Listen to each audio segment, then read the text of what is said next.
പാലക്കാട് ജില്ലയിലൂടെയുള്ള യാത്രയുടെ വിശേഷങ്ങളാണ് ഇന്ന് നിങ്ങളോട് പറയാൻ പോകുന്നത്. പാലക്കാട് വരെ വന്നിട്ട് മലമ്പുഴ ഡാമിൽ പോവാതെ ഇരുന്നാൽ എങ്ങനെയാ? നമുക്ക് മലമ്പുഴ ഡാമിലേക്ക് പോവാം.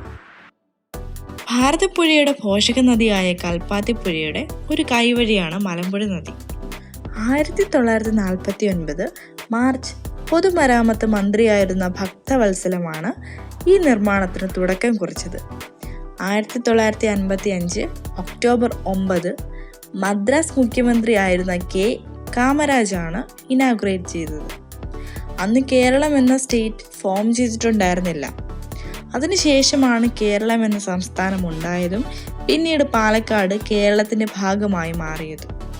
കാട് പിടിച്ച് കിടന്നിരുന്ന ഡാമിന്റെ ചുറ്റുപാടുകൾ ബ്യൂട്ടിഫൈ ചെയ്യാൻ വേണ്ടി കുറച്ച് ഗാർഡനിങ് ചെയ്യണമെന്ന് ജലസേചന വകുപ്പ് ഡിസൈഡ് ചെയ്തു. നമ്മളിനി മലമ്പുഴ യക്ഷിയുടെ അടുത്തേക്ക് പോവുകയാണ്. ഒരു തൂക്കുപാലത്തിനപ്പുറമാണ് മലമ്പുഴ യക്ഷിയുടെ ശില്പി.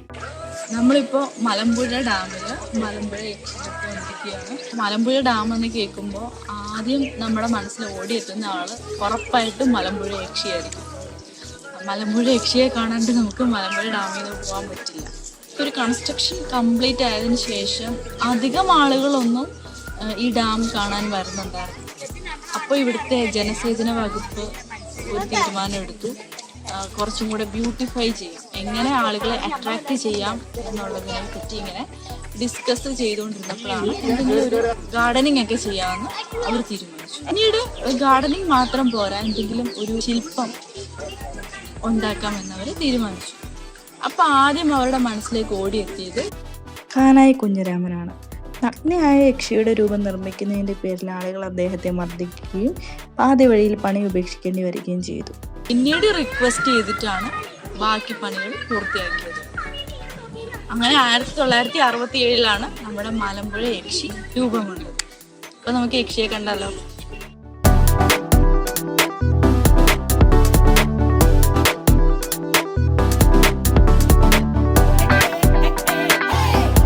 നമ്മൾ കവ ഐലൻഡും കൂടെ ടച്ച് ചെയ്തേക്കാന്ന് വിചാരിച്ചു.